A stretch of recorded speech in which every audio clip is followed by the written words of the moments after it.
Today's daf we're going to be learning is Sanhedrin Daf Samachet. Today's daf is dedicated in memory of Shiri Bibas and in honor of the release of Tal Sham, Omer Shem Tov, Omer Wenkart, and Eliyahu Cohen, who returned to Israel after 505 days in captivity, and Avram Mengistu and Hisham Al Said, who returned after being held for a decade.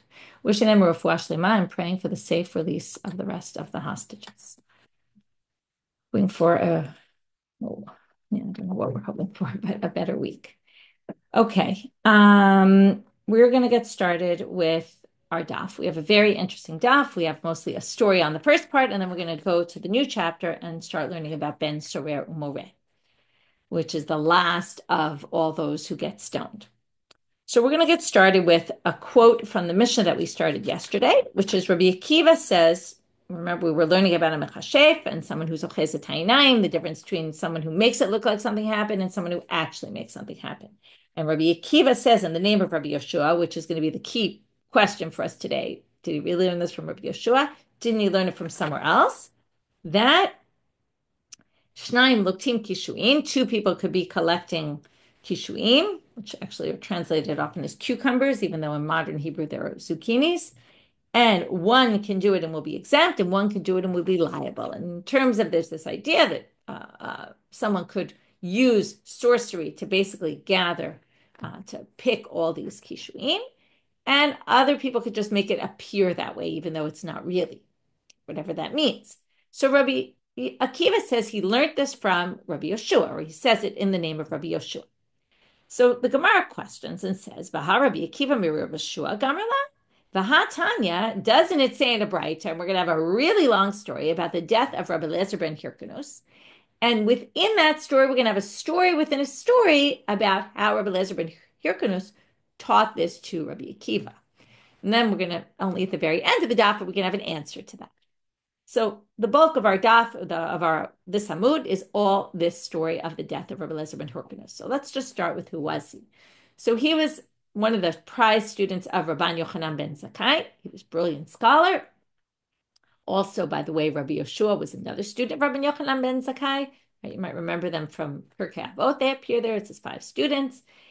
And he also, though, got into some trouble with the rabbis because in the story of Tanuro Shel Achnai in Bava Metzia Nun Tet, you might remember, there was this argument about is a Tanuro Shel Achnai, a particular type of tanur, without getting into all the details, is it something that's susceptible to impurity or not? Rabbi Eliezer ruled it was. The rabbis ruled it wasn't. They had a big disagreement. They didn't agree with him. He brought all these signs, which is going to be important to see in our story as well. He brought signs. He said the walls of the Beit Midrash will prove, and the walls moved, and this will prove. And in the end, a heavenly voice comes down and says, "Allah Rabbi Eliezer."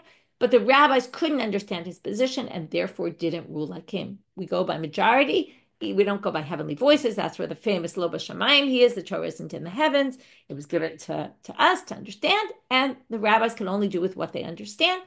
And therefore they ruled against him. But more than that, they excommunicated him because he stood firm in his position, going against the rabbi's position, and he remains excommunicated until the day of his death. And now we're going to get to the day of his death.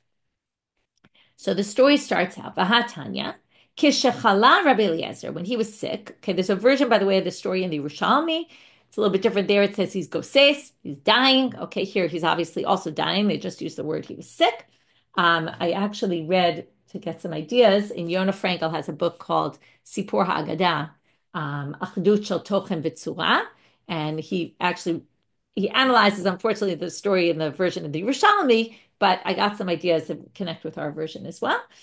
Okay, so Rabbi Akiva, so when he was sick, Nichnesu Rabbi Akiva v'chaverav levako. So Rabbi Akiva and his friends, okay, his fellow rabbis, come to visit Rabbi Eliezer, their rabbi. Hu yoshev b'kinuf shalo v'hem yoshev b'tarklin shalo.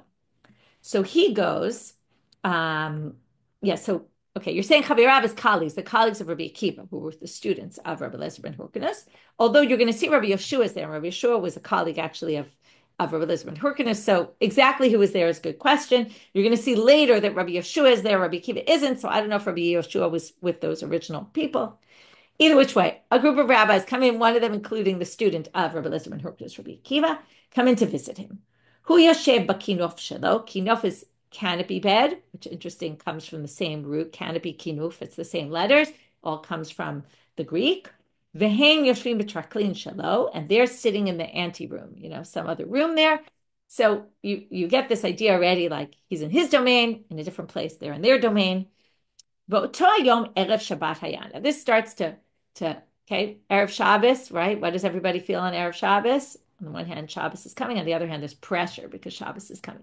So already you're going to see the story, and this, Frankel brings up in his book. He was one of like the early, and that of those who really analyze Agadic stories from a literary perspective, and a real giant. Anyway, he raises this issue of time pressure. Okay. There's a lot of time pressure going on here. It's almost Shabbat. He's sick, about to die. And Nichnas Horkanus beno lachlotz tfilav. So his son Horkanus, I guess was named for the grandfather, comes in to take off his tefillin. Now, why does he want to take off his tefillin? So presumably because it's Shabbat is coming in, and you're not supposed to wear tefillin on Shabbat. Now, it's possible there's another issue, which is dead people. You're not supposed to be in the presence of dead people while you're wearing tefillin. So all the more so, the dead person's not supposed to be wearing tefillin. This, by the way, was in the days when people wore tefillin all day. So it could be he wanted to take it off because he thought his father was dying. So he comes in to take off the tefillin. Ga'albo v'yatsa b'nizifa. Elizabeth Horkers gets very angry at him, and he walks out after being reprimanded by his father. Amar lehen l'chaverav. So now he says to the chaverav that came in, to the other rabbis, Kemidumani, it seems to me, Shadato shel Abba nitrafa. He's gone a little crazy because he was screaming at me for taking off his tefillin on Erev Shabbat. He must be on his way out. Okay, he's about to die. Now, why did the rabbis come here? Okay, if you talk about time pressure, there was the time pressure of Shabbat coming in. There's the time pressure of the rabbis. What are they time pressured about? Well, if he dies in excommunication, they're going to have to stone, apropos our chapter, they're going to have to stone his coffin. Now, they don't want to do that to Rebbe Eliezer ben Horkanus. So their pressure, they want to come in and they want to see maybe he'll change his mind on his deathbed. And if he changes his mind on his deathbed, then we won't need to have him. We can undo the excommunication before he dies. But now comes the son and he says, it's too late. Okay, he's already gone. There's no way you're going to get to him. Now, Rebbe Eliezer ben Horkanus is sitting in his room and he hears them outside talking like this. And he says, Amar lahen da'ato v'dat imo nitrefa. Okay, seems like you think I'm crazy. You and your mother are crazy. Why did he bring his mother into the story? Well, he'ach menichim isur skila v'oskim b'isur shvut. How are you leaving aside issues? It's Erev Shabbat. Shabbat's about to come in. Okay, according to Rashi and some of the other commentators, you haven't lit the candles yet. You haven't gotten the food ready yet. That, if you do that on Shabbat, that you're going to get stoned for. You're trying to take off my tefillin, which is an Isur Shvut. And he's basically coming at them with halachic issues that they're not dealing with. Now, why weren't they dealing with this? Probably they were dealing with their sick father, husband, and they got busy and distracted and lost sight of what was going on here. Somehow the tefillin, I guess they were in his room, so they were thinking about the tefillin. He comes to take off the tefillin, but they forgot about the basics of Shabbat. Obviously, also connected with our chapter about getting stoned. In other words, where are your priorities? There's things that are, if you go with our Mishnah and what we're talking about, there's a way the kishuf is skila, and there's a way the kishuf is not skila because it's not really kishuf. And you're dealing with the less significant things when there's really more important things to be dealing with. And from that, it is clear that Rebbe Eliezer ben Horkanus is all there. So immediately, what do the students do? They come in. The rabbis come in and they say, they saw he was clearly still very, very clear-headed here. So they go in, but they stay 4 cubits away from him. They don't get into his 4 cubits of space because one who was excommunicated, you're not allowed to be within 4 cubits of them. So they're, on the one hand, treating him with respect by coming to pay their respects when he is dying. On the other hand, they're keeping their distance. Amar lahem. So he says to them, Lama batem, why did you come? Amrulo, Lomo Torah banu. They said, the most innocent answer. We came to learn Torah with, you were a great Torah scholar. So he says to them, and you see the pain, you can hear the pain. Amar lahem, va'arach shav lama lo batem. Why are you coming now when I'm on my deathbed? Why didn't you come earlier? All these years, we don't know how long it's been, but you've excommunicated me. You haven't learned Torah from me. Now I'm on my deathbed. You're coming to learn Torah from me?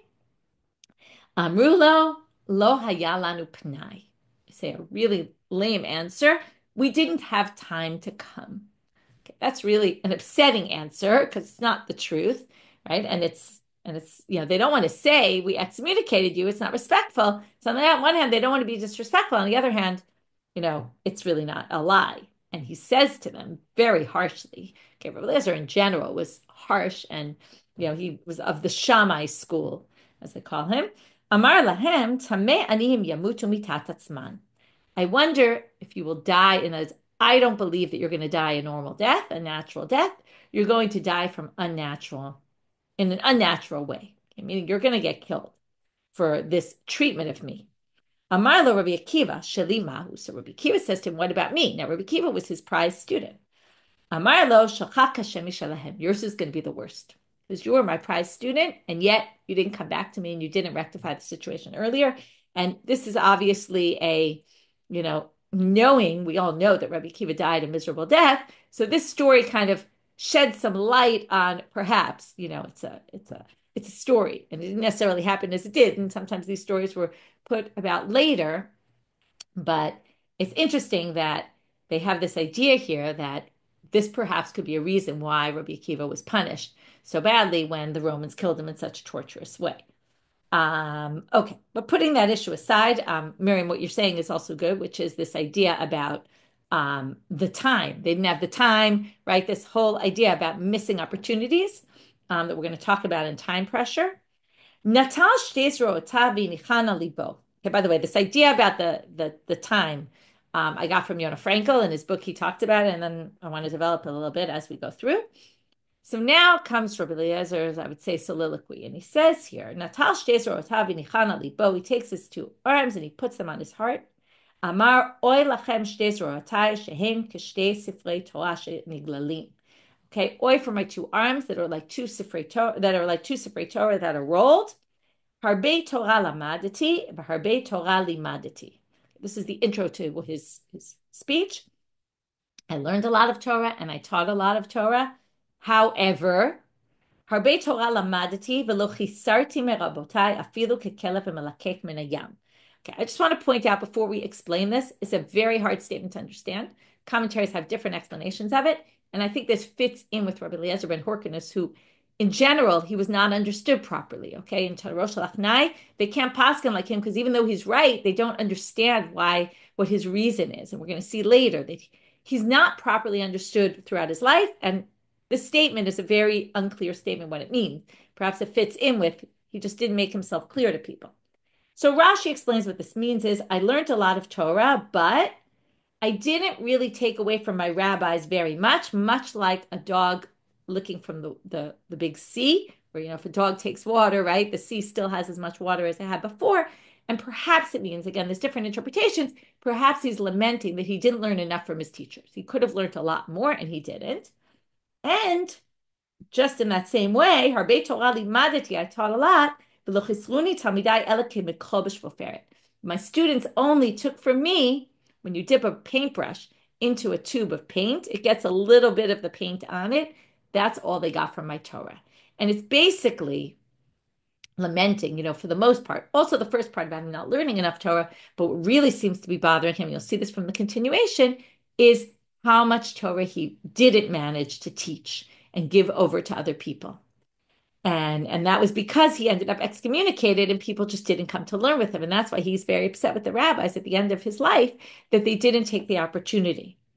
I think this stuff is a lot about missed opportunities, and maybe not having proper priorities. Like it starts off with saying, you're not getting ready for Shabbat. You're busy taking off my tefillin. Your priorities are messed up. And the rabbis also were so busy excommunicating him that they weren't able to learn Torah from him, which should have been priority number one.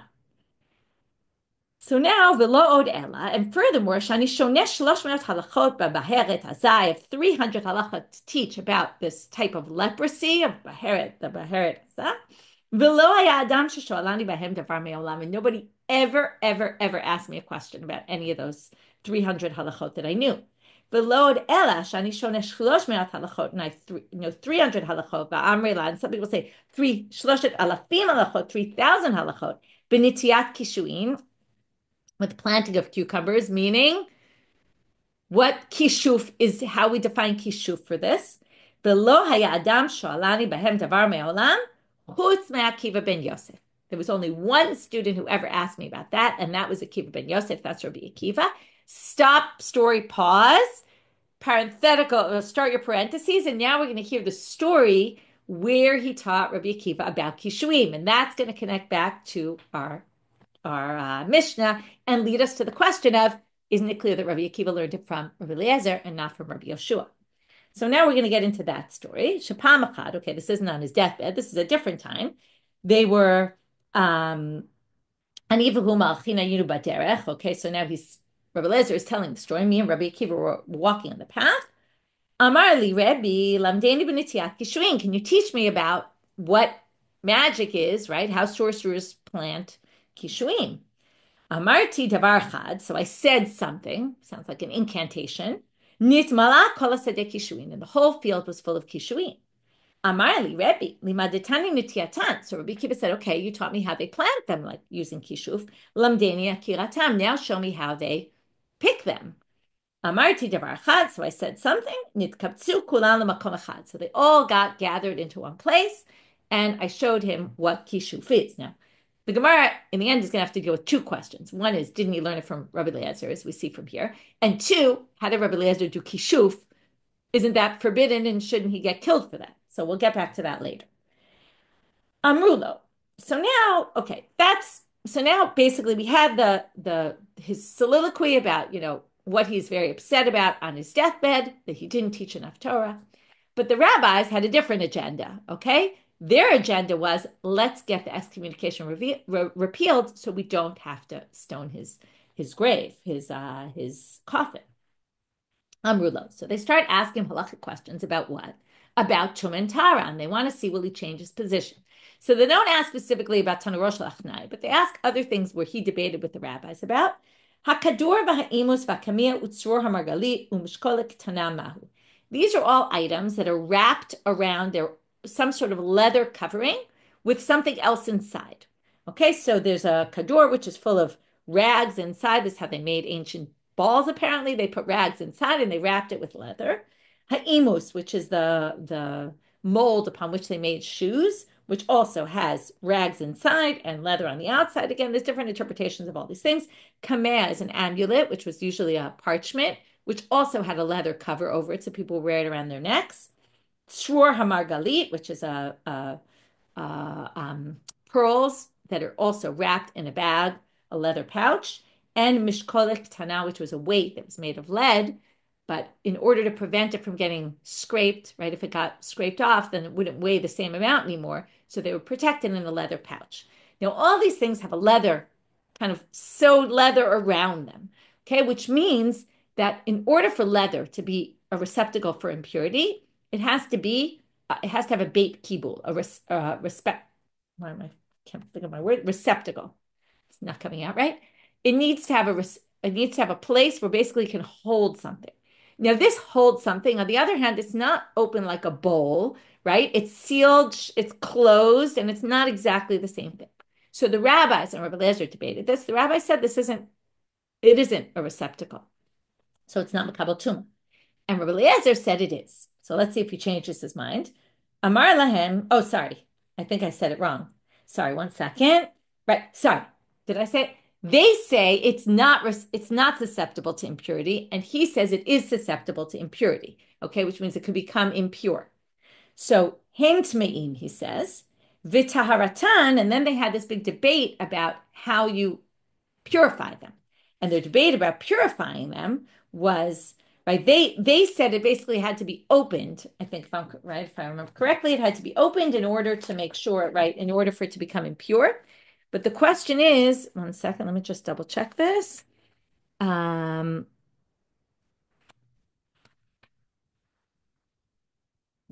just look in Rashi Tefrim Mao Lefish Nichleku Be'elu Rabbi Lezer v'Chachamim B'Seder Taroch Chachamim were Minam Makablim Tuma. Right. I was just confused for a minute because then if they don't Makabel Tuma, why do they disagree about how they get pure? One second. Right. That's what it is. Okay. So their first machloka was, are they susceptible to impurity or not? The rabbi said they're not because they're closed up, and he said they are because they still have things in them, so that makes them a receptacle. That was one machloka. Then the question is, what if they were torn and you could see the inside of them? Okay. So if they were torn, the rabbis thought it could become impure. The question is, how do we purify them? Okay. So then they have a machloket that the rabbis say what's inside is a chatzitza, is blocking. So you have to take out what's inside in order to purify the leather on the outside, in order to put it in the mikveh. And Rabbi Eliezer thought, no, taharatam b'mashahen. You can put them in as is into the mikveh. What's inside them is not considered a block, like a chatzitza, because it's part of the vessel. Okay, so they had these two machlokot, and he clearly doesn't change his mind about either of them. Min al sha'al gabei imusmau. Then they ask him another question. What about a shoe that's on the mold, right? It's on the frame. Okay, there's a frame where they will put the shoe. Now, an object becomes, so you're making the shoe, you're creating it. The question is, when does it become a vessel? When does it become a shoe? Okay. Does it become a shoe when it's on the imus because it's already finished? But on the other hand, you can't wear the shoe till you take it off. So the rabbis said, that's not makabel tuma till you take it off because you can't use it while it's there. And Rabbi Eliezer said, no, it's forbidden as is on there because the shoe is already finished. So what does he say? Amar lahem hu tahol. He says that basically is tahol. So 1 second. No, so he said, I'm sorry, I got confused now. I don't know why I'm getting confused. But he said, right, it was the opposite. They thought that it was impure, and he said it's pure. Okay, it doesn't, he was the one who said it's not susceptible to impurity until you actually take it off. Okay, so he remained in his position, by the way, just like the Tana Rosh Lachnai, where he thought it was pure, it wasn't susceptible to impurity. Also here he says it's not susceptible to impurity until you take it off. And he remained in his position. And as he said the word tahol, yatzah nishmato b'tahara. Okay, and his soul leaves his body in purity, meaning as he said the word tahor. Okay, so now the rabbis wanted to repeal his excommunication. What's the problem? He didn't change his mind. So they're stuck. On the other hand, and by the way, he's not the only one who yatzah nishmato b'tahara. You can look it up and see who else died in that way. But this actually happens in a few stories. But basically what happens is Rabbi Yeshua says, I take this as a sign. I take this as a sign that we can repeal his excommunication because as he died, the word tahor was on his lips, which means pure, which means he is pure and he is basically atoned for. Amar Rabbi Yeshua Raglava, Amar hutar haneder, which by the way is interesting because if it was already Shabbat, which it likely was, there's a whole issue with being matir neder on Shabbat, but we're not going to get into that. Okay, now at some point, Rabbi Akiva had left and Rabbi Yeshua came in, okay? Or maybe Rabbi Yeshua was there in the first place. They just hadn't mentioned him, and now he's here, and he's the one who basically says hutar haneder. Remember, he was the senior of them because he was a colleague of Rabbi Eliezer and not a student of his. So now, L'motzei Shabbat, Pagabo Rabbi Akiva min Kesari Lelod. What happened was he lived in Lod, and his kever was in Lod, but he was in Kesari. We don't know why, and probably it's Kesaria, although sometimes it says Kesaria, they think it's some other place. But they want to bring the body from Kesaria to Lod, and Rabbi Akiva meets up with them at that point and walks with them to Lod. He was so upset that Rabbi Eliezer died. He was hitting his body until blood was coming out. Tosfot asked, how could he do this? It says in the Torah, you can't make tears in your body over a dead body, over a dead person. So some people say it was over the Torah he learned. That's what Tosfot says.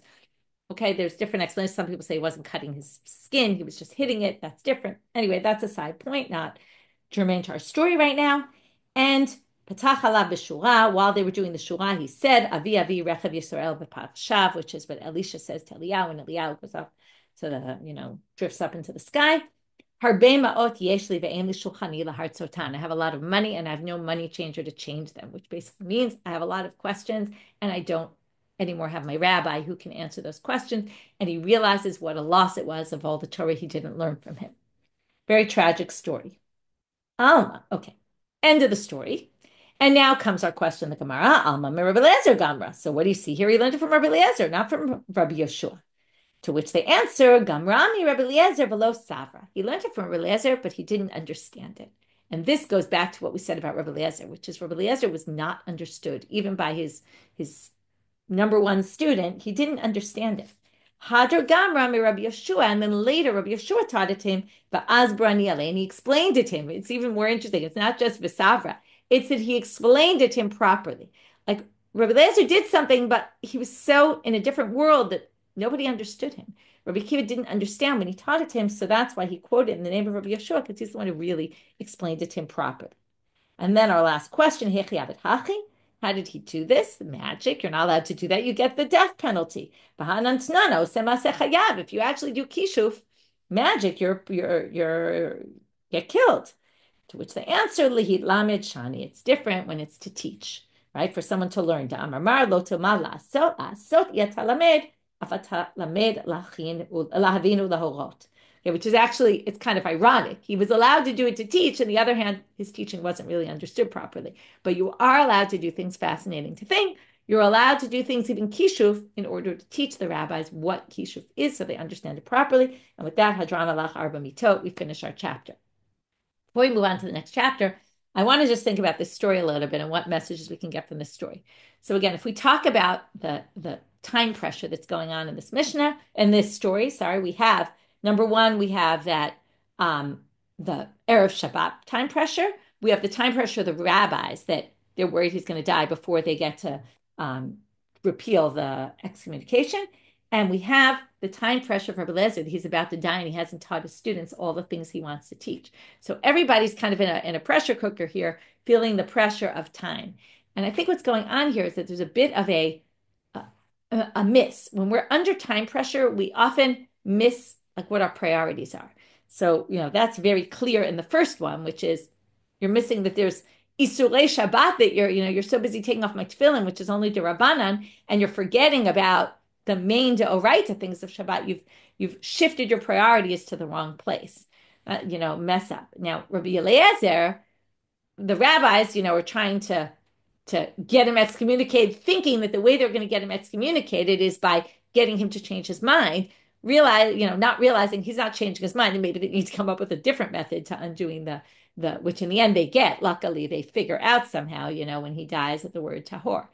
And the third is perhaps Rabbi Eliezer ben Hyrcanus's priorities are off, and maybe he should have also realized, he realized at the end of his life, I missed opportunities. I was so strong in my opinions that maybe I should have shifted them and maybe could have gotten the excommunication revealed, even though he doesn't realize, because he still doesn't, even upon his deathbed.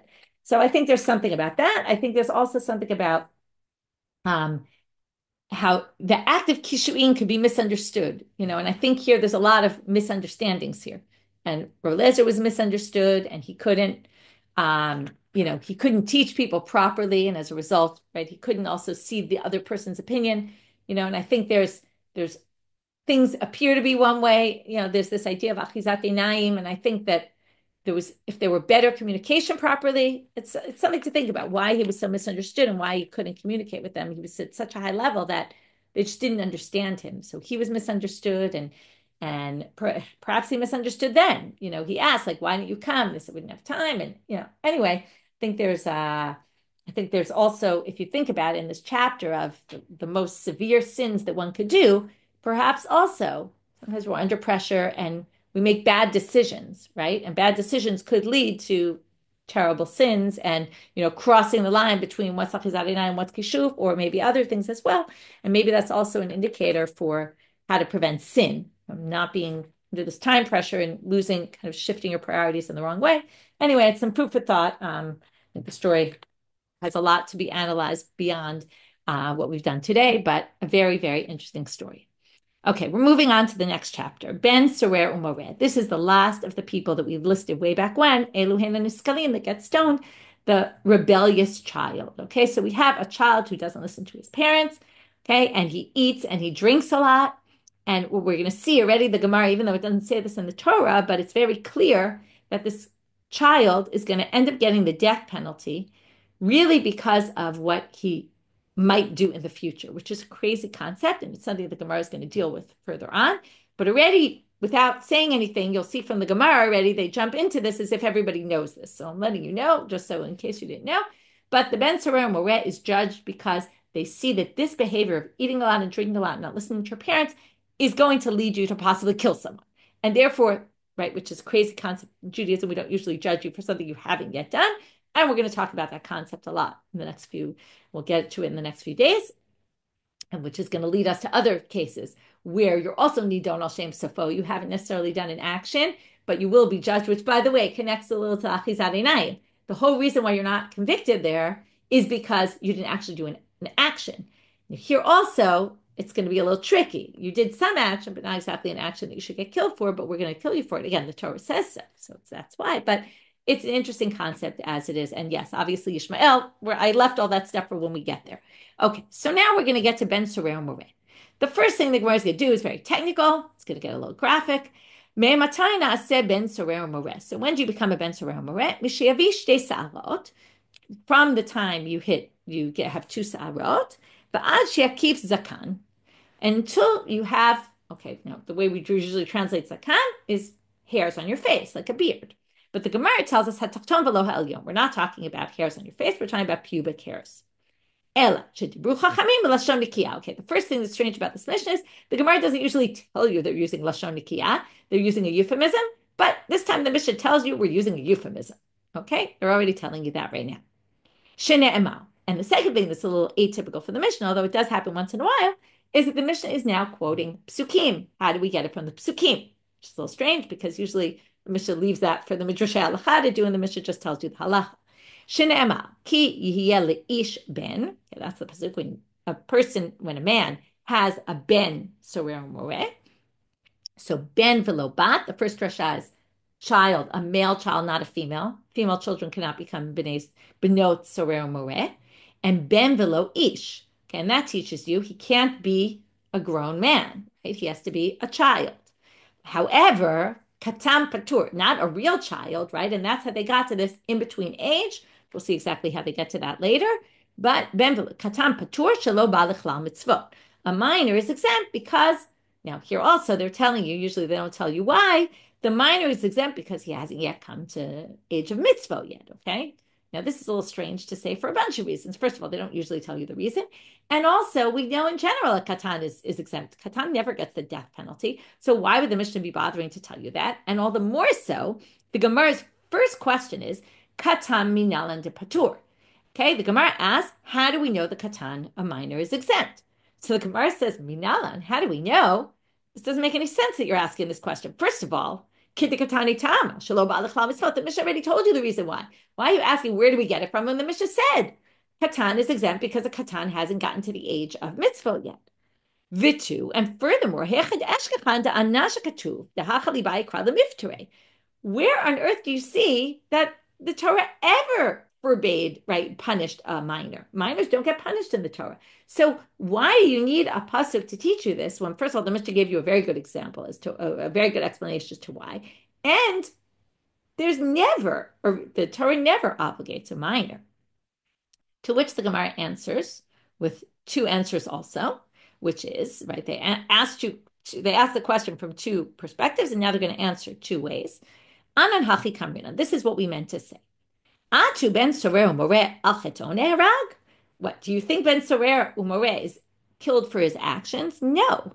Al shem sofo neharag. The ben sorer umoreh is killed for what the ben sorer umoreh might do in the future. Therefore, kevan al shem sofo neharag afilu katan nami. This could be an exception to the rule theoretically. You could say, since anyway, you can't obligate a child, a minor, for his actions because a minor is a minor. We assume their actions aren't, they're not held accountable for them. But this child anyway isn't being punished for his actions now. He's being punished for what this might mean for him down the road. Now, if the child is a minor, is doing terrible things, again, things that we think, we'll talk about how terrible they are, but eating a lot and drinking a lot, eating a lot of meat, drinking a lot of wine, that's going to cause him to maybe murder someone if they're a minor also. So maybe you would think that even a minor could get killed because we're worried about what's going to happen in the future. Right? And therefore, maybe a katan also would. Ve'od, and also ben velo ish, katan mashma. It says son. Now, son often means, doesn't always, obviously, but son often means child. So maybe the language of the Torah is telling you, in this case, we're even going to kill a minor. So therefore, they really are asking, what's the source? How do we know that it can't be a young child? When it says ben, it means someone older. Amar Rav Yehuda, Amar Rav, Damar Kra, Ki Yihye Ish Ben. They darshan the juxtaposition of ish next to ben, man next to son. So ben hasamuch ligvurato shel ish. It has to be a son who's close to getting to the strength of a man, and that basically is a son who has two simanim, which not yet gotten to, right, between that and having full pubic hair growth down below. That's basically what we're going to say is the criteria. And that comes from the juxtaposition of Ben and Ish in the verse. Okay, now we're going to get a little graphic. What exact hairs are we talking about here? Achiyakif sakana tachton, tani rabichia achiyakif atara, okay, which is the man's genitals, but now we have to be more specific. Ki atravdimi amar hakafat gid velo hakafat beitzim. Okay, we're talking about the always hard to discuss these things in class, but the gid, the man's private parts, but not the akafat beitzim, not the testicles. Okay, so we've got that. Now we're going to try to get to another drasha on this ben and ish, and then say, how can we darshan something else when we already darshan the first? So the first ben ish is, right, the juxtaposition of the two words is to teach you. It's this age range that the Mishnah specified. Now we're going to have Amar Rav Chisda. Rav Chisda says, Katan shehulid, a minor who births a child, who fathers a child, ein beno naseh ben sorer moreh. Okay, if the father was a minor when the child was born, then the son is not considered a ben sorer moreh. Remember, we said that sexual relations can happen for a man from the age of 9. That's already considered they're able to have sexual relations. So then we assume, okay, we're going to see this debate about this, that a minor can actually father a child. So if a minor fathers a child, that child cannot become a ben sorer moreh. Shenemal, because it says in the pasuk, ki yeh ish ben. Notice it says a man will have a son. That would mean leish ben below the ben ben. It can't be a minor having a son. So even though now the father's older, right, because the child's already of age, but since the father fathered the child when the father was a minor, no. I thought about a possible reason for this. General, we're basically saying, right, parents are responsible for disciplining their children, right? Now, in this case, we have a child who goes off the path, and even though maybe the parents are somewhat responsible, we assume the parents reasonably discipline the child, and the child is just a really bad child. But in a case where the minor is a father, right, the father's a minor, think about how well is that parent going to be able to discipline that child, right? It's more the parent's fault than the child's fault that the child is the way it is, and perhaps we can't blame the child for it, and maybe that's why the father can't say, it's all my child's fault, because it was probably the father's fault for having a child so young, and it's a really young parent. Anyway, I know, I just thought it was something to think about. I'm not sure if that's really the reason. So now they say, wait a minute, how can we learn it from the Ishben when we already had a drasha from the Ishben? It has to be a ben that's samuchli igvurato shel ish, that he's a certain age where he's close to being a man. Im kain lemakra ki ben leish. So now we're going to derive all these ways of it could have been worded like this. The fact that it's worded like that teaches us two things. It's not just the juxtaposition, it's the order. So we have two things and then we can darshan both. So it should have said ki ben leish. If you just wanted to teach that the first halacha, that the ben has to be close to the age of mature, like a little past maturity, until that age. Then you could have said ben leish, okay, to exclude basically a minor. You could have said ben to an ish, and that would have taught you that issue.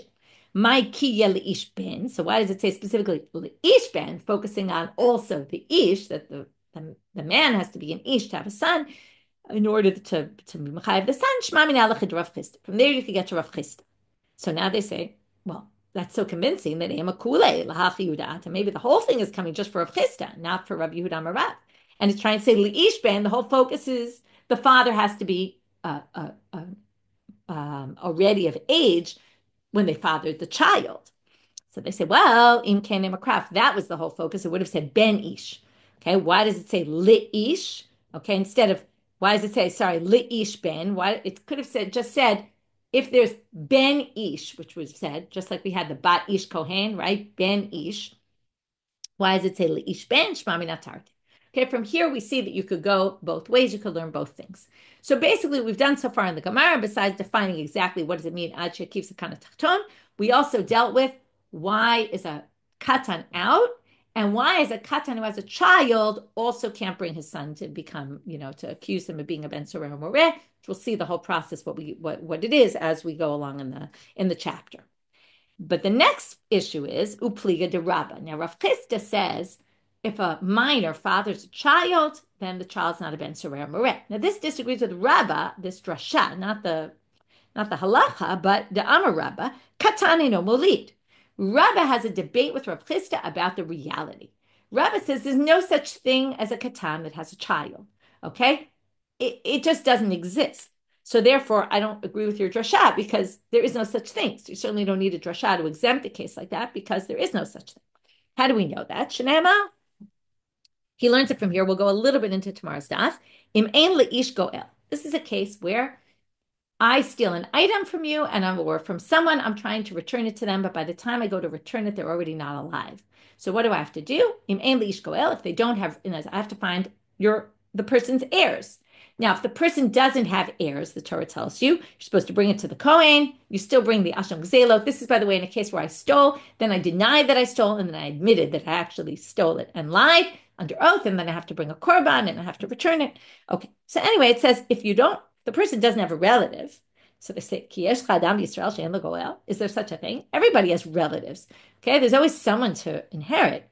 Ella, who doesn't have relatives? Begezel Hagera Katum Daber. Remember, it's all about the Gezel Hager, which is someone steals from a ger, a convert is like a katan shenolad. They don't have relatives. Again, once they have children after they're converted, then yes, but they don't have children, then anyone who is related to them, even if they all converted with him, then they're not his relatives. The Amarachmana Ish. And the Torah says ish there. Ish tatzarich im ein ish goel. Why does it say ish? Ish tatzarich lachzor alav im yesh legoalim im lo. Now, if you stole from an ish, meaning a grown person, you have to check if they have any relatives. But what do you learn from here? Katan tatzarich lachzor alav biyadua she'en lo gohalim. He derives from this pasuk the reality, which is fascinating, right? To derive reality from a verse. But if the person was a katan, you don't have to search for their relatives. It only says if ein ish goel. You don't have to look and see if they have relatives, if they're a minor, because obviously they don't have any heirs, meaning children, because minors can't have children. Okay, and that's just a debate between Rabba and Rav Chisda whether minors can have children. We'll continue with this tomorrow. A fascinating discussion. So what did we do today? We started with this Rabbi Akiva quoting from Rabbi Yeshua, the story of the Kishuim. And then we said, didn't he learn it from Rabbi Eliezer? And we get to that from the story that Rabbi Eliezer quoted when he was on his deathbed, about how the only one who ever asked him a question about this was Rabbi Akiva and told us the story about it. From there, we got the dramatic story of his death and all the lost opportunities. And from there, we also tried to understand how he was able to do the sorcery stuff, because isn't it forbidden? But apparently to learn you can, which is a fascinating topic in and of itself about what's permitted in the range of teaching, particularly here, because he wasn't even a teacher that was able to get over his message. That was the whole point of the Gemara's answer. Anyway, it raises a lot of interesting questions. And then we got to the Ben Soreh Moreh. What exactly do we find? By the way, it's similar to the Nara Murasa. There's this small range of time where someone could be a Nara Murasa. Same thing with the Ben Soreh Moreh. It's a small range of time. It doesn't say how long it is, but it is a small range of time. And then we learned how we get that, why we even think a katan, right? Theoretically, you could have thought a katan. We mentioned already this big issue, which is going to come up, Nidon al Shem Safot. He'll be judged for something. In the end, we're going to kill him, which is crazy concept, for something we're concerned he might do in the future. And then we got into two different drashot on the pasuk and how we learned them both, which is both how a minor is not obligated and a minor who has a child can't bring his child, this child cannot be accused of being a ben soreh or moreh. With that, we finished for today. Wishing everyone a Shavua Tov, and may we hear B'sorot Tovot this week.